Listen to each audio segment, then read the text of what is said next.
Aleluya. Dios les bendiga, hermanos, esta tarde. Amén. Gloria a Dios. ¿Cómo se encuentran? Así que antes de leerla, oremos, unámonos entonces, hermanos, y digamos: Padre nuestro que estás en los cielos, te damos la gloria a ti, Señor, esta tarde.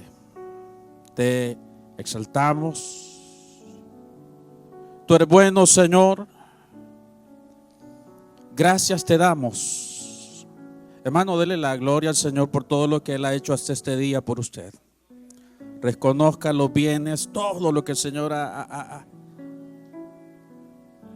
Dios ha sido fiel para con nosotros. Aun cuando no lo merecemos, Él no nos paga conforme a nuestras obras. Te damos la gloria, Señor, por lo que has hecho hasta el día de hoy. Gracias, Señor, porque no lo merecíamos. Nunca mereceremos, Señor, los favores tuyos, porque ha sido por tu gracia con que nos viste una vez, porque es tu gracia la que nos cubre.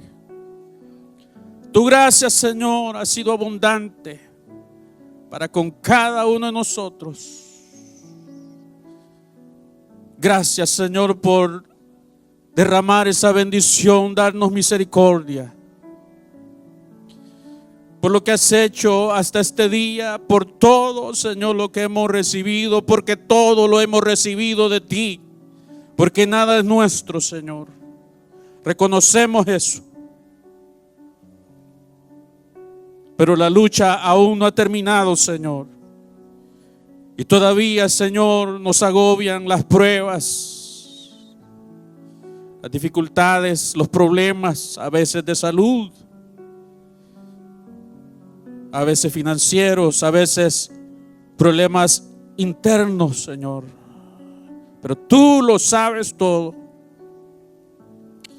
Y nada está encubierto delante de ti. Tú conoces nuestra condición.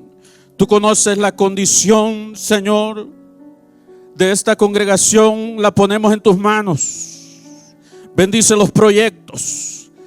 Reprende, Señor, toda obra de Satanás en el nombre de Jesús. Que tu espíritu fluya en medio nuestro. Levanta hombres, mujeres. Reparte dones. Por el nombre de Jesús, danos tu palabra. Danos fuerzas. Danos visión. Danos sabiduría, entendimiento. Y aún danos razón también, Señor. Abre nuestros ojos. Pedimos de una manera especial por este viaje, Señor. Lo ponemos en tus manos. Porque tuya es la entrada y la salida. En el nombre de Jesús, guárdale, mi hermano.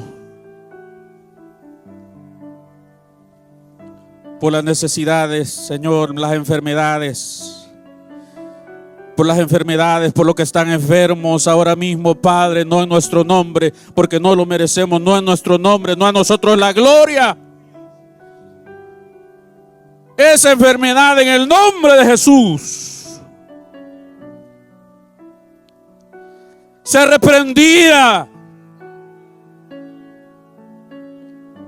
Señor, echa fuera esa enfermedad, esa dolencia. Porque no hay nada imposible para ti. Porque por tu llaga fuimos curados.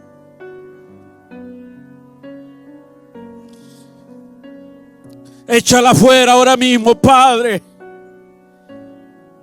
No en nuestro nombre, más en el nombre que es sobre todo nombre. Jesús, Jesús, Jesús. Por el nombre de Jesús. Dígale, hermano, en el nombre de Jesús. Dígalo, hermano, en el nombre de Jesús. Dígalo en el nombre de Jesús. Confiese ese nombre ahora. Por el nombre de Jesús. No en nuestro nombre, más en el nombre de Jesús. Atrévase a decir el nombre de Jesús.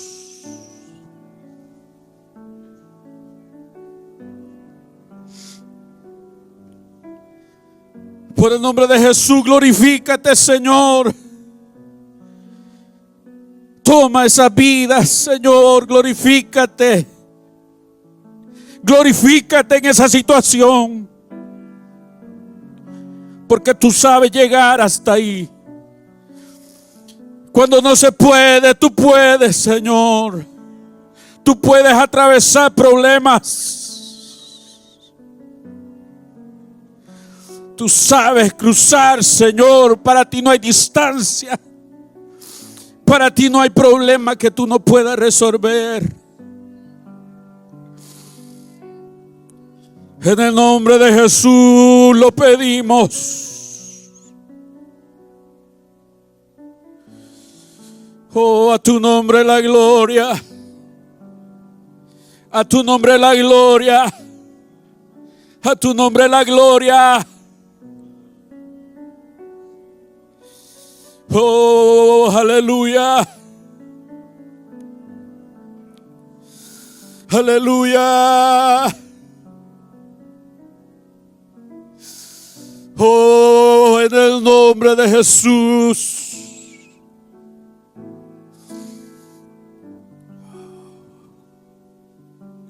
¿A quién iremos, Señor? Si no eres tú, Señor, ¿quién?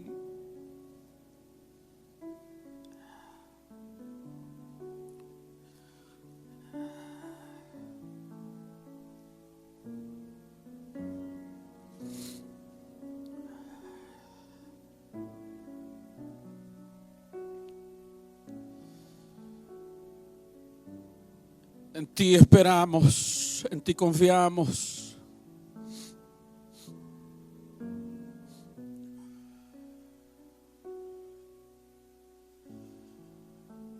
Ahora, Padre,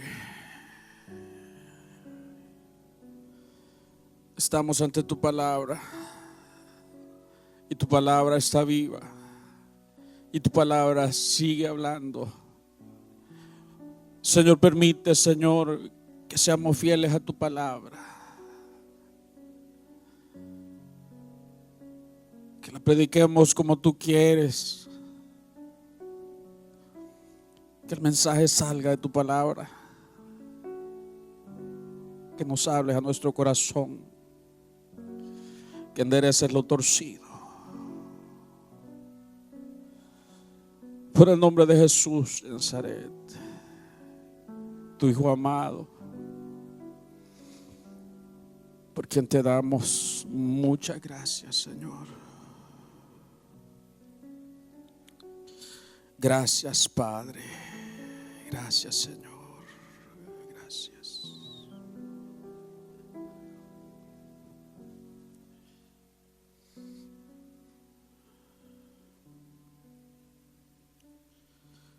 Gloria a Dios. Dicen amén los hermanos. Evangelio según Marcos, capítulo número 8.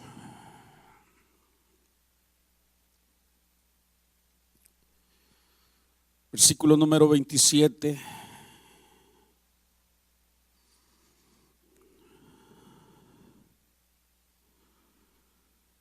Dice así el versículo número 27 en adelante. Salieron Jesús y sus discípulos por las aldeas de Cesarea de Filipo. Y en el camino preguntó a sus discípulos, diciéndoles: ¿quién dicen los hombres que soy yo?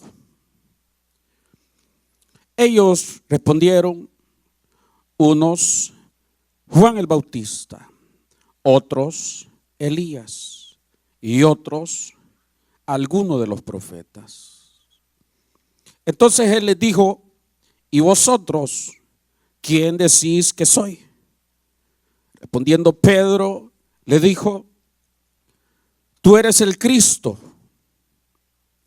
Pero él les mandó que no dijesen esto de él a ninguno. Y comenzó a enseñarles que le era necesario al Hijo del Hombre padecer mucho y ser desechado por los ancianos por los principales sacerdotes y por los escribas, y ser muerto y resucitar después de 3 días. Esto les decía claramente. Entonces Pedro le tomó aparte y comenzó a reconvenirle.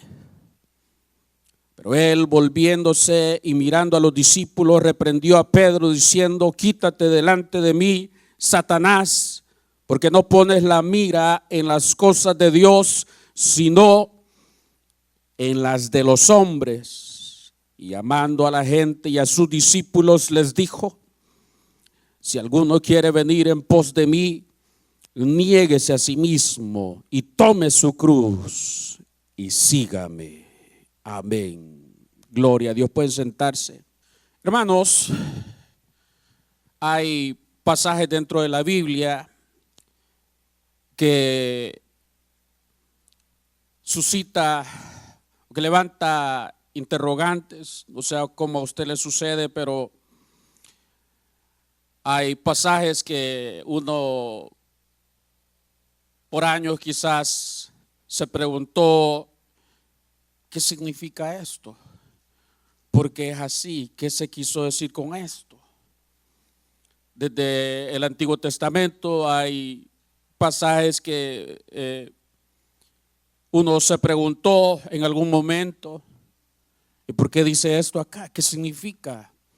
Y pasa el tiempo y uno no comprende, pero llega el momento en que uno empieza a comprender, y quizás lo pleno de ello llega a entender algunas cuestiones, algunas cosas, algunos pasajes de la Biblia. Y una de las preguntas, ¿verdad?, que surgieron dentro de mí en algún momento son pasajes, versículos en los cuales Jesús mandaba a callar a los demonios. Los demonios, malos espíritus, veían a Jesús y lo reconocían. Ellos sabían quién él era. Daban voces cuando Jesús entraba a las sinagogas. Ahí mismo había manifestaciones de gente que estaba ahí dentro en las sinagogas y gritaban y daban expresiones como: sabemos quién eres, el Santo de Dios, o expresiones similares. Sé quién eres, el Hijo del Dios Altísimo. Estaban diciendo una verdad ahí. Eso era muy cierto lo que ellos decían, los malos espíritus. No era erróneo, porque Jesús es el Hijo de Dios. Era cierto lo que decían.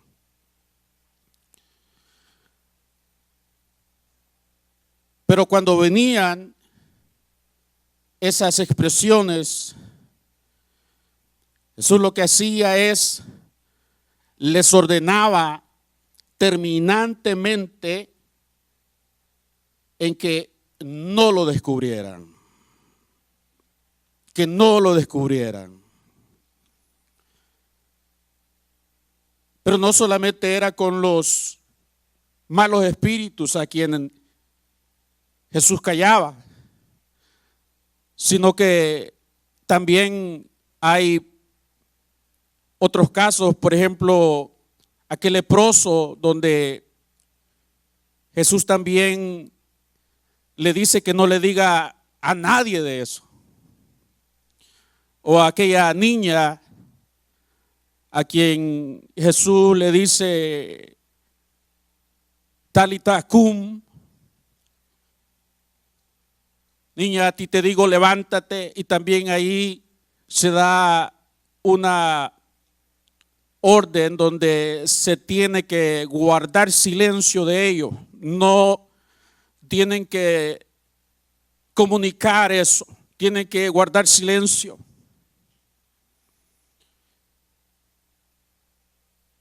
El propio el versículo 26, comenzamos en el 27, aún ahí en el 26, se trata de un ciego y dice, y lo envió a su casa diciendo, no entres en la aldea, ni lo digas a nadie en la aldea. Es como que Jesús está queriendo que se guarde un secreto. Es como que Jesús quiere que se mantenga este secreto acerca de él. Censura a los demonios, aún aquellos que han sido sanados. También les pide que guarden silencio, que guarden este secreto. Ahora, en los días de Jesús, habían dos expectativas, habían dos, llamémosle esperanzas, dos manifestaciones, dos personajes que se esperaban, ¿verdad?, en el tiempo de Jesús y aún antes de que él apareciera. Uno de ellos era Elías, el profeta por excelencia. Se esperaba la llegada de él, porque está ese pasaje en Malaquías, ya sea al final, de hecho es el final donde hay una profecía y donde dice, he aquí, yo os envío al profeta Elías antes que venga el día de Jehová grande y terrible. Él hará volver el corazón de los padres hacia los hijos y de los hijos hacia los padres, no sea que yo venga y hiera la tierra con maldición. Así termina Malaquías, de hecho el Antiguo Testamento. Aquí yo os envío al profeta Elías. Obviamente ellos estaban esperando a Elías. Los discípulos, al entrar en aquella barca donde se da esta tempestad y él está durmiendo y lo despiertan, maestro, ¿no tienes cuidado que perecemos? Jesús viene y reprende al viento, a la tempestad, y dice que hubo una grande bonanza, porque se calmó el viento, se calmó la tempestad. Pero aquellos tuvieron gran temor y dijeron, ¿quién es este que hasta el viento y el mar le obedecen? Ellos preguntaban, ¿quién es? Y se pregunta es porque no sabían y eran discípulos. Los escribas vienen y le dicen a los discípulos también, y los discípulos van donde Jesús, y Jesús, y más bien van donde los discípulos van donde Jesús, y les dicen, los escribas dicen que Elías tiene que venir primero. O sea, mire la implicación de lo que están diciendo. Si ellos están negando ahí. Si Jesús, o sea, para nosotros es fácil decir, ¿no? Jesús es el Cristo y no hay problema. O sea, nosotros ya lo sabemos, ¿no? ¿Sí o no? Claro, eso está claro para nosotros. Pero en el tiempo de Jesús, el momento que él está viviendo, no lo sabían. Entonces los discípulos de nuevo van y le dicen, ¿por qué los escribas dicen que Elías tiene que venir primero? Le preguntan a Jesús. Jesús responde, es cierto, Elías tiene que venir primero, eso es cierto. Pero ¿saben qué? Elías, la verdad, ya vino. Y si quieren aceptarlo, él es aquel Elías que había de venir, dice él. Pero no lo aceptaron. No lo reconocieron. No vieron en Juan aquel Elías que había de venir. Y estuvo delante de ellos bautizando y no lo reconocieron como al Elías que había de venir.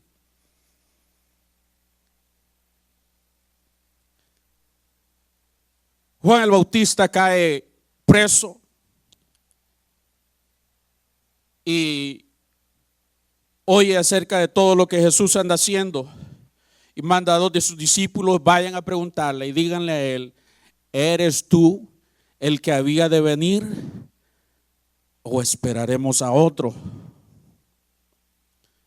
Oigan las palabras de ellos. Y es Juan el que manda a preguntar, el Bautista, aquel que estuvo presentándolo allá en el Jordán. Aquí el Cordero de Dios que quita el pecado del mundo, ahora está preso y él manda a preguntarles, ¿eres tú aquel que había de venir o esperaremos a otro? Entonces, cuando oye Jesús eso, él dice la escritura que empezó a sanar a los enfermos, a abrirle los ojos a los ciegos, a soltar el habla a los mudos, a resucitar muertos, a echar fuera demonios. Porque hermanos, si el reino de Satanás ahí estaba, había llegado un reino más poderoso. El reino de Cristo Jesús había llegado. Tenía que salir el otro reino. Dicen gloria a Dios. Sí. Un reino más grande había llegado.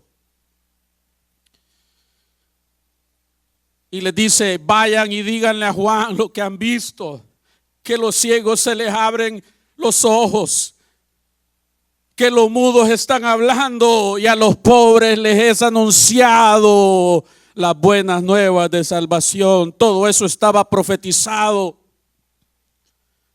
en Isaías, que cuando llegara, que cuando se manifestara el Mesías, todo esto iba a acontecer. Y váyanle, cuéntenle a Juan lo que han visto. Decir de que Jesús estaba confirmándole ahí a Juan que él era efectivamente aquel que todos esperaban, el Cristo. Ahora Jesús pregunta a sus discípulos, ¿quién dice la gente que soy yo?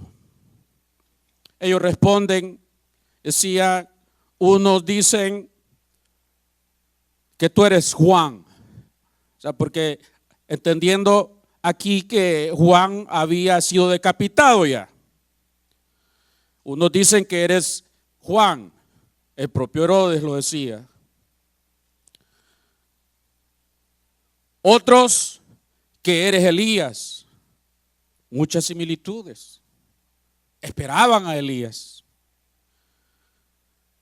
Hasta el día de hoy siguen esperando. Dentro del judaísmo siguen esperando a Elías, siguen esperando al Mesías, no a Jesús, al Mesías. Porque no reconocen en Jesús al Mesías. ¿Qué dice la gente que soy yo? Y algunos de los profetas estaban diciendo algo bueno, algo porque veían cosas buenas, porque los profetas eran profetas de Dios, porque Elías era el profeta por excelencia, algo bueno, pero no era exacto, no era lo que exactamente era Jesús. Porque la gente puede tener opinión acerca de Jesús, sí o no, porque para algunos tienen su opinión acerca de Jesús, sí o no. Ellos pueden pensar lo que ellos quieran. Ellos pueden decir lo que ellos quieran. Para algunos Jesús no es más que un amuleto quizás. Para algunos Jesús es alguien que ha de acordarse una vez al año, durante una semana quizás. Para algunos Jesús lo ponen a la altura quizás de Mahoma, quizás del Buda o de Confucio. Pero esos son ellos. Esa es la opinión de ellos. Pero ahí viene Jesús y le dice, pero ustedes quienes dicen que soy yo.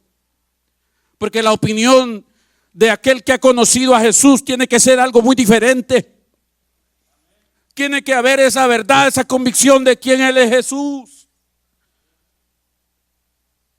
¿Quién dicen que soy yo? Pero ¿quién dice ustedes que soy yo? Entonces Pedro tomando la palabra. Él está hablando, pero en nombre de todos. No hay que entenderlo como que solo es Pedro, es en nombre de todos. Y ahí es donde viene la confesión de fe de Pedro. Porque él estaba reconociendo en Jesús. Y le dice: tú eres el Cristo. Muy bien, Pedro.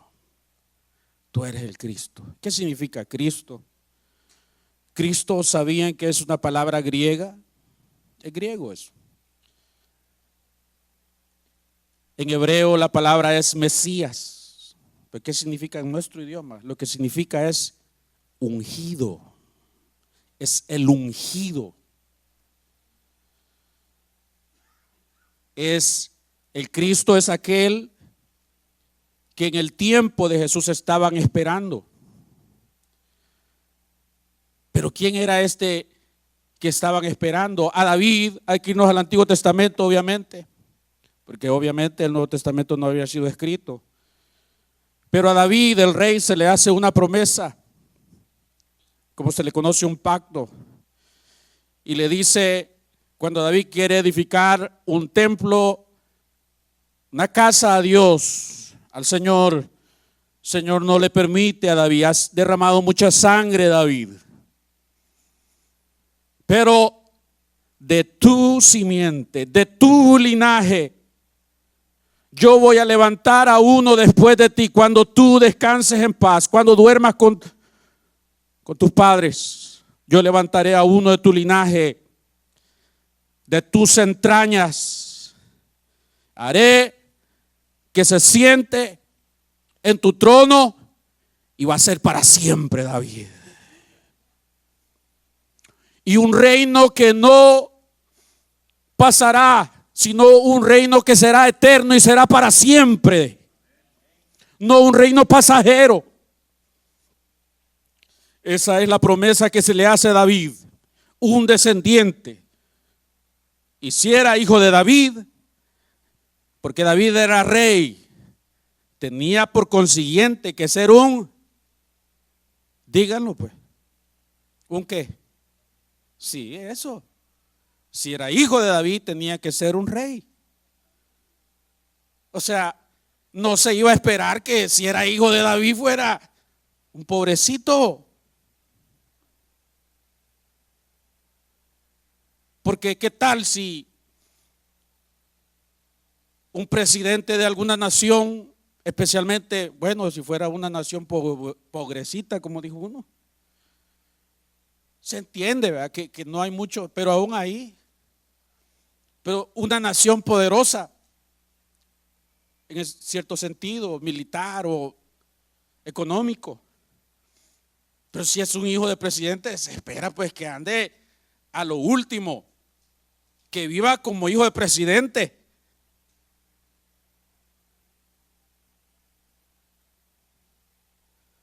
Entonces las expectativas en el tiempo de Jesús, hay que pensar también en el momento que ellos están viviendo, y no solamente que están viviendo, que han vivido. Han venido reinos, han venido los tiempos, como se le conoce, los tiempos de los gentiles, donde comienzan los reinados, como el reinado. ¿Con quién comienza según la estatua de Daniel? ¿Con quién? ¿Con quién, hermanos? ¿Cuál fue el primer reino? Bueno, les ayudo.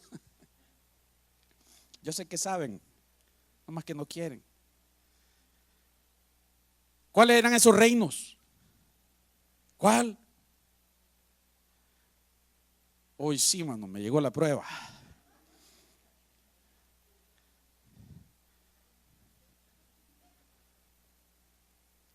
La estatua es estatua, no es tuata. Estatua. ¿Cuál fue el primer reino de los gentiles? Con quien inician los tiempos de los gentiles. ¿Cuál fue aquel rey? Correcto, ¿qué reino? ¿Cuál? No, no, no. Por allá lo dijeron. Son reinos gentiles, reinos humanos, reinos, gobiernos de hombres. Recuerde, el gobierno, el reino de Israel ahora ya está sometido a otros reinos. ¿Pero con quién comienza? Correcto, con Babilonia.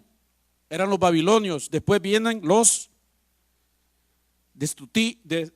destituyen a los babilonios. ¿Cuál es el otro reino? Vale, pues los medos. Muy bien. Y el siguiente,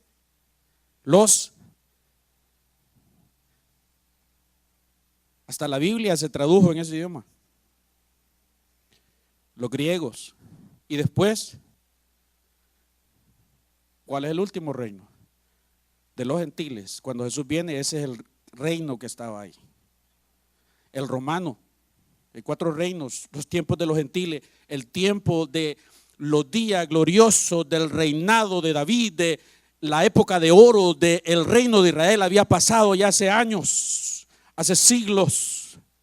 Ya no eran aquellos tiempos, pero ¿dónde estaban aquellos días gloriosos del reinado de David, de Salomón, la época dorada? Ya había quedado en el pasado. Ahora habían venido otros reinos que conquistaban, que dominaban, que controlaban, y ahora había tocado al romano. Y en esa época, durante esos días, durante ese imperio es cuando Jesús nace. Claro, ellos no tienen libertad. Ellos no tienen aquellos días de época dorada.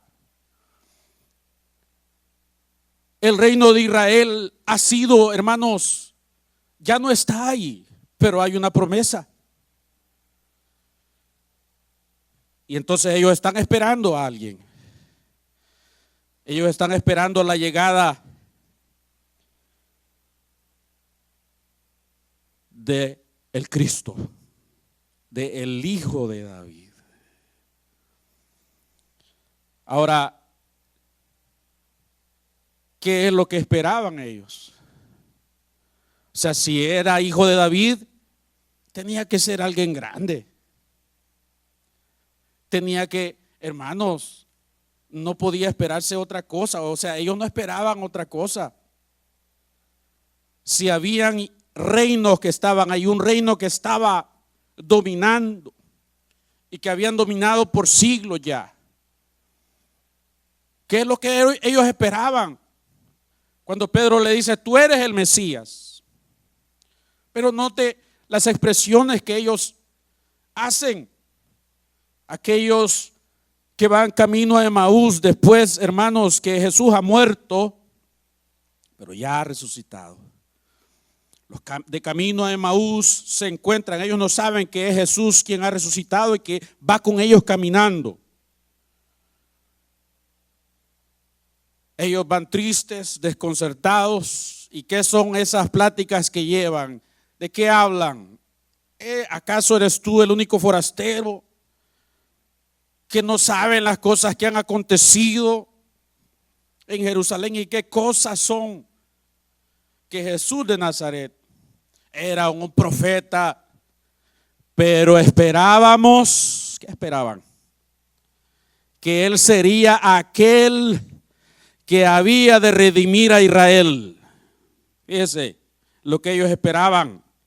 Él era aquel que había de redimir a Israel. Jacobo y Juan, los hijos de Zebedeo, vienen ante Jesús y le dicen, traemos una petición ante ti. Tenemos una petición. A ver qué petición, díganla pues. ¿Cuántos creen que Jesús responde? Sí, pero mire lo que ellos están pidiendo. Cuando vengas en tu glorioso reino, permite, son dos hermanitos, que uno se siente a la derecha y el otro a la izquierda. Qué hermanito más tremendo, ¿verdad? Lo que pedían. Mire, él va a venir en su reino, en su gloria majestuoso, a la derecha y a la izquierda. No sabían quién, si quizás iban a sentar por el lado derecho. Y Jesús les responde: ustedes no saben lo que piden.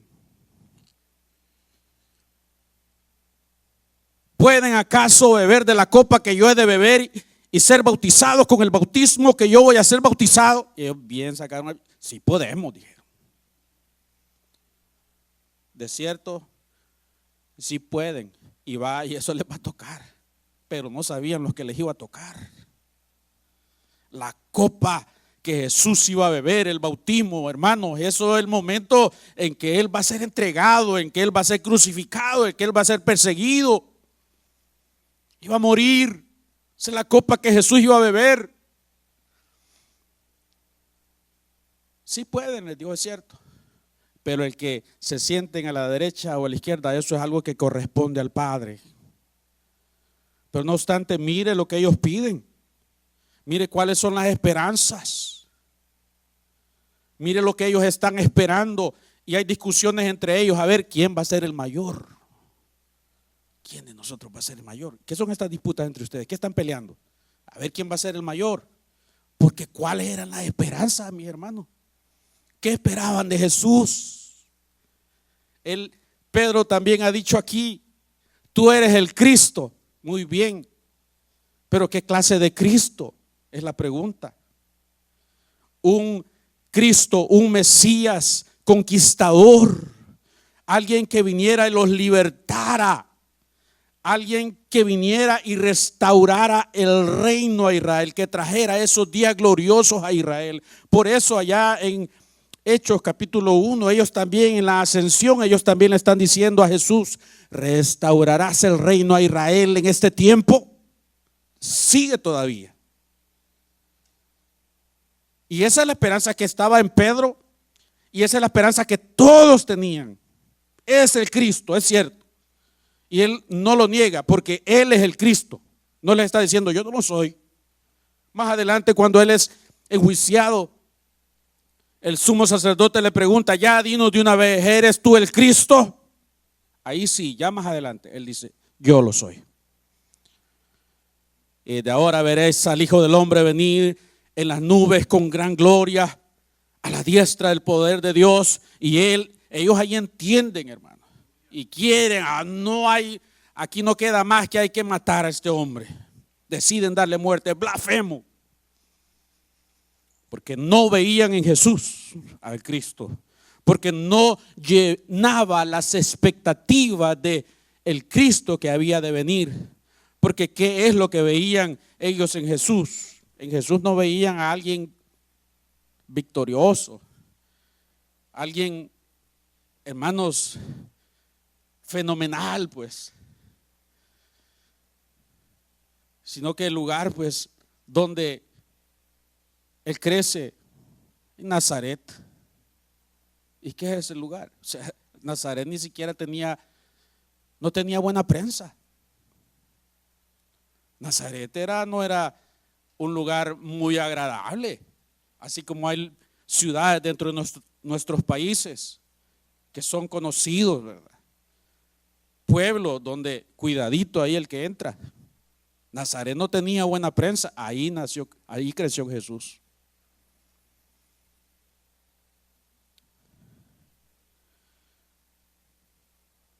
Ellos entonces, hermanos, tenían esta esperanza, un Mesías, pero un Mesías triunfante, un Mesías libertador, un Mesías conquistador, quizá a la manera de Alejandro Magno. Ahora, porque está esa expectativa en ellos, este concepto que lo tienen los demás también está en ellos. Entonces ahora lo que Jesús hace es, fíjese, primero que hace es, no, de nuevo, no le digan a nadie de esto. Otra vez, no le digan a nadie. Después que Pedro ha confesado, pero él mandó que no dijesen esto de él a ninguno. No le digan a nadie, pero está reconociendo en Jesús al Cristo. Pero no le digan a nadie, porque el concepto que tenían no era justo, no era exacto. Por eso es que Jesús tiene que venir y enseñarles a ellos, porque habían aprendido y habían aprendido mal. Así como nosotros también a veces aprendemos y aprendemos mal. Hay que cuestionarnos a veces si lo que hemos aprendido lo hemos aprendido como es. ¿Cuántos conocen a Jesús? ¿Cuántos conocemos al Cristo Jesús? ¿Y nuestro concepto de Jesús es exacto como debería de ser?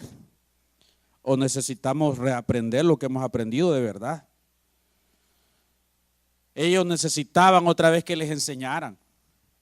Dice ahí, fíjese, comenzó Jesús a enseñarles. A enseñarles.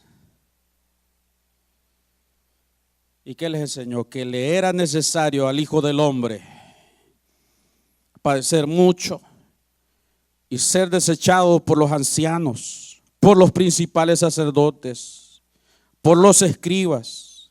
Ya fíjense, aquí están los ancianos, principales sacerdotes y los escribas, los tres componentes de lo que es el Sanedrín, el consejo, el gobierno judío. Ahí están todos. Y él va a ser, dice, es necesario que el Hijo del Hombre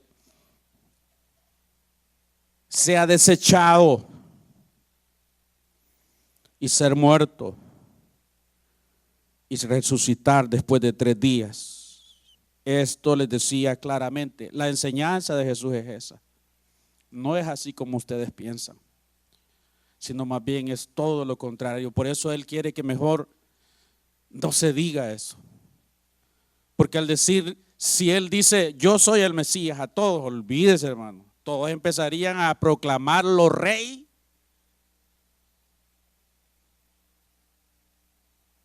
Y lo que eso iba a levantar es, hermanos, que los propios romanos entraran. Si aquí hay una revuelta, pero estaría alimentando sobre todas las cosas una esperanza y un concepto que no era justo, no era correcto en el momento, para ese momento. Porque si bien es cierto que Jesús es el Cristo, porque Él es el Cristo, y Él lo sabía, pero primero le tocaba a Jesús ir por un camino trazado por el Padre, un camino que incluiría el ser desechado, el abandono, un juicio injusto, ser muerto. Eso le tocaba a Jesús y Él lo sabía. Lo que se había determinado, donde había traición, ser muerto. Él no quiere entonces llenar esas falsas expectativas. Pero ahora Pedro, como sus expectativas no encajaban con lo que Jesús les está enseñando, no encajaba. Pedro no ha entendido todavía eso. No puede ser que, haciendo paráfrasis de lo que él está diciendo, no encajaba con el concepto de ellos. Jesús les está diciendo, es cierto, yo soy el Cristo, pero tengo que morir. Entonces Pedro lo toma aparte y empezó a reprenderlo. ¿Cómo lo ven? El apóstol Pedro empezó a reprender a Jesús. No sé cuántos se atreverían. Pedro lo hizo. Porque no encajaba, no conectaba con lo que Pedro pensaba, sus expectativas mesiánicas.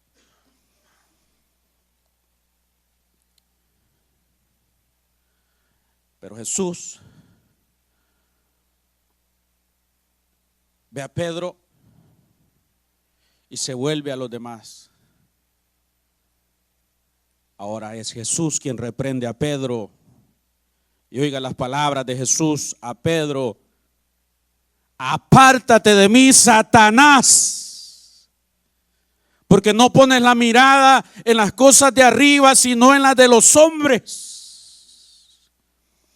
Porque estaba viendo a Jesús como los demás lo veían, con ojos humanos, pero no con los designios de Dios. Apártate de mí, me eres tropiezo. Porque Jesús se iba a someter a la voluntad del Padre. Porque para que haya gloria, hermanos, tuvo que haber un momento, hermanos, en la vida de Jesús. Un momento no muy agradable, un momento triste, un momento doloroso. Y le dice de nuevo esas palabras, ¿verdad? Apártate de mí, Satanás. O sea, si Jesús había sido tentado en el desierto, ¿verdad? Cuando él ayunó por 40 días y 40 noches. Si Jesús ahí fue tentado por Satanás, él también resistió esa tentación y lo dejó por algún tiempo, porque las tentaciones así son. Podemos vivir en un momento, pero no quiere decir que ya eso es lo último. Van a venir otras tentaciones, así como vinieron. Lo dejó por algún tiempo a Jesús. Y ahora, aquí está Pedro. O sea, esas palabras están queriendo desviarlo a Jesús del camino que el Padre había puesto para su Hijo. Y eso representaba una tentación. Quería desviarlo. A Pedro le parecía mejor, hermanos, un Cristo victorioso, que aquí vamos a conquistar y aquí vamos a ser miembros del gabinete quizás. Esa era la expectativa de ellos. Un Mesías triunfante. Hay un hermano que él es pastor y a veces hablamos con el hermano William, de algunos hermanos que hemos conocido, que desde que los conocimos vimos algo en ellos que era diferente. Y uno de ellos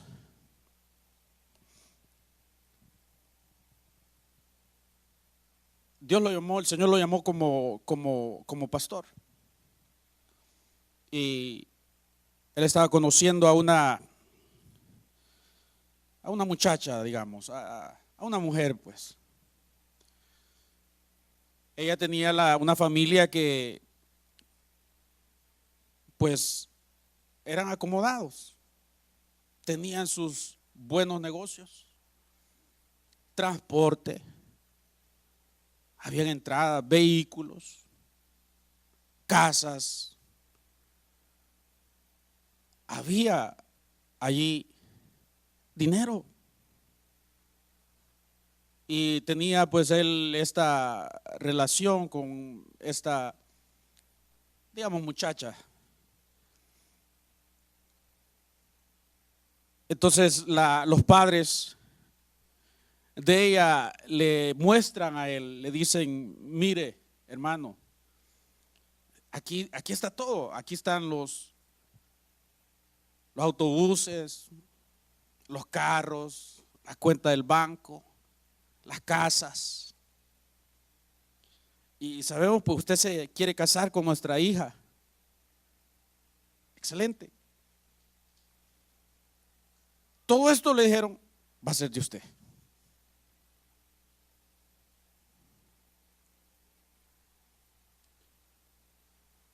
Lo único que le pedimos es que deje eso de ser pastor. Deje eso, aquí lo tiene todo, va a ser para usted. Es que sabe, mi esposa y yo, decían ellos, nosotros también anduvimos en eso. Y mi esposo predicaba y viera, le dice, qué fea es esa vida, cómo nos fue mal todo. Y no queremos eso para nuestra esposa, nuestra hija, ni para nuestros nietos.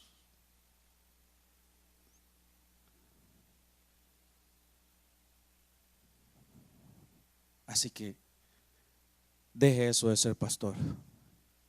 Y aquí lo tiene todo. El hermano entendió lo que eso representaba. Y le dijo, aquí está su hija.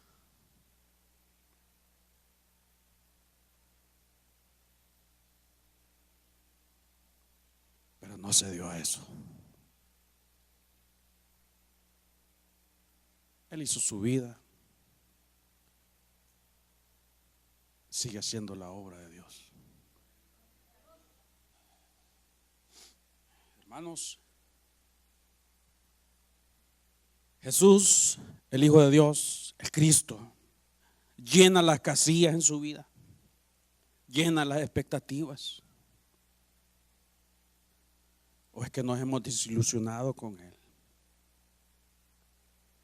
Hay que ser fiel al mensaje de Jesús.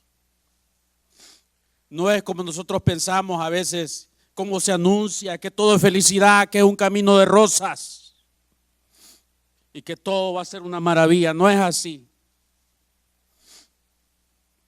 Porque Jesús dijo, si alguno quiere venir, ser mi discípulo, tome su cruz cada día, sígame a mí y niéguese a sí mismo.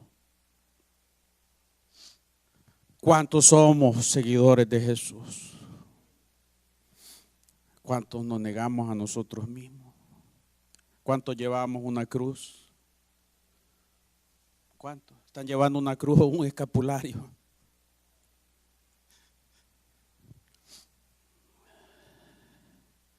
¿Llena Jesús las expectativas en su vida o lo ha defraudado Jesús? ¿O tiene un mal concepto de Jesús? A cada uno de nosotros Dios, el Señor, nos ha trazado un camino que tenemos que llevar. Y ese es un camino, es para usted. La cruz es para usted, la cruz es para usted, para cada uno. Y lo que un hermano vive no es lo mismo que a usted le va a tocar vivir. Las pruebas que son para un hermano no van a ser para usted. Pero si Dios le ha dado una prueba que usted está llevando es porque usted puede. Porque Dios Él es fiel y no nos ha dado una carga que no podamos llevar.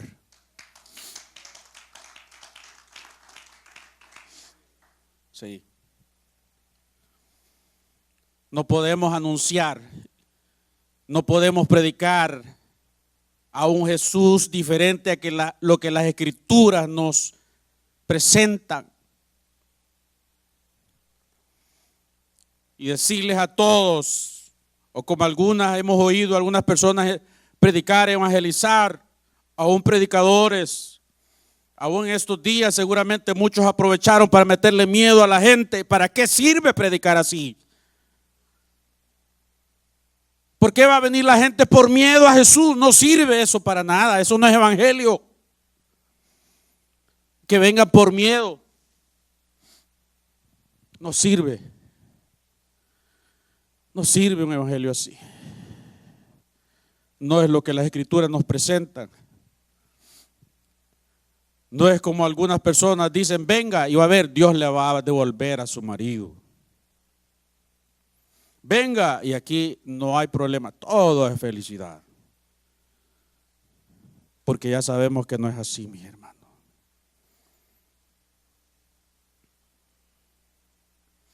¿Qué nos atrajo de Jesús? ¿Por qué venimos a Jesús nosotros? ¿Cómo nos evangelizaron? ¿Qué nos dijeron?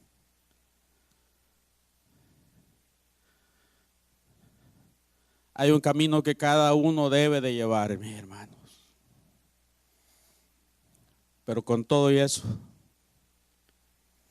la pregunta es, ¿seguimos amando a Jesús? Y aunque las cosas no nos vayan bien, pero aunque no nos vayan bien, Sabemos, hermano, que después de la batalla Dios nos coronará. Después de la batalla, pues hermanos, viene el triunfo, pero primero viene la prueba. Después el Señor nos dirá: bien, ven, siervo fiel. En lo poco me fuiste fiel, en lo mucho te pondré. Pero primero hay que pasar por ahí, aunque no lo querramos. Así que, hermanos, ese es el secreto que Jesús quería que guardaran. Pero por un momento,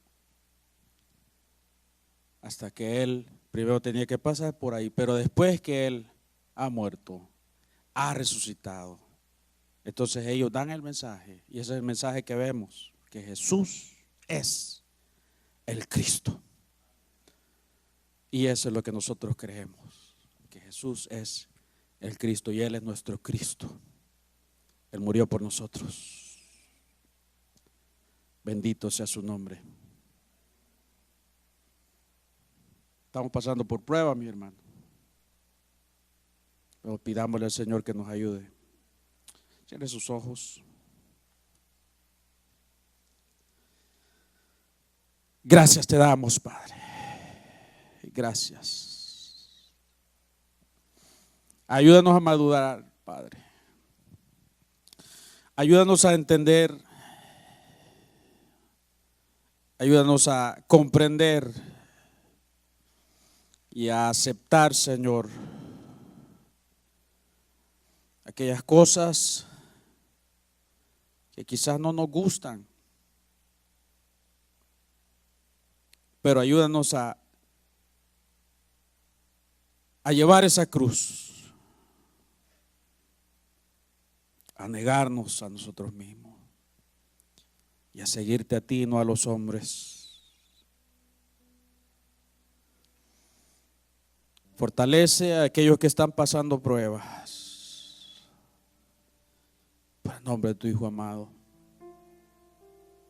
Ayúdanos a ver bien.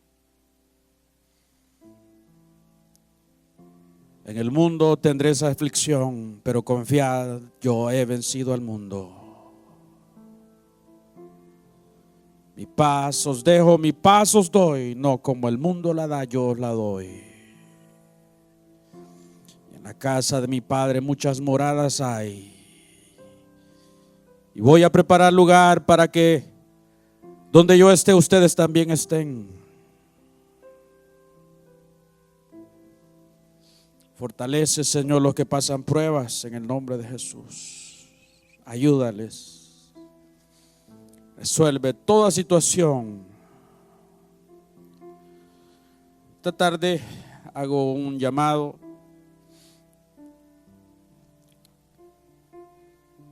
Si hay alguien que quiere venir a Jesús, levante su mano. No le prometemos que todo es felicidad, pero sí te podemos decir, es un Cristo que nunca te dejará. Conócelo. Levante su mano y vamos a orar por usted. O hay alguien que quiera reconciliar con el Señor. Ahí los hermanos pueden llegar donde usted se encuentra y orar por usted. ¿Usted quiere ahora reconciliarse? Ahí donde está, solo levante su mano. Ahí van a orar por usted los hermanos. No tiene que pasar de frente. Solo levante su mano ahí. Hay alguien que lo quiere hacer. ¿Quiere reconciliarse o quiere recibirlo? Puede hacerlo. No le prometemos grandes cosas,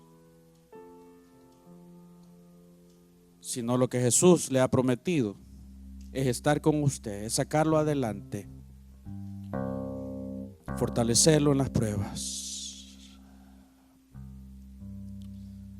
Gloria a Dios.